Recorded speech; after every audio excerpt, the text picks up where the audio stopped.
என்னுடைய உபத்திரவங்களிலிருந்து என்னை யார் விடுவிப்பார் என்று நினைக்கும் ஆத்துமாவே, இன்று கர்த்தர் உங்களுக்கு சொல்லுவது சங்கீதம் 34:17. அவர்களை அவர்களுடைய எல்லா உபத்திரவங்களுக்கும் நீக்கலாக்கி விடுவிக்கிறார். நிபந்தனை அதே வசனம்.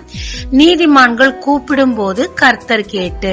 உபத்திரவத்தின் மிகுதியில, டிப்ரெஷன்ல எப்படி இதுல இருந்து விடுவிக்கப்படுவோம் என்று அங்கலாய்த்து தேவனை நோக்கி கூப்பிடுறத கூட மறந்து போவோம். ஆனா இங்க தானியேல், அவருக்கு முன்னாடி சிங்கங்கள் இருந்தது, பயப்படல, முறுமுறுக்கல, எப்பையும் போல தேவனை நோக்கி கூப்பிட்டார். தேவன் அவரை விடுவித்து சிம்மாசனத்தில் உட்கார வைத்தார். ஆமாங்க, உங்களுடைய உபத்திரவத்தின் மிகுதியில நீங்க அப்படியே அமர்ந்து போய் அமைதியா இல்லாம தேவனை நோக்கி கூப்பிடுங்க. உங்களை விடுவித்து உயர்த்த போவது நிச்சயங்க. ஜெபிக்கலாங்க.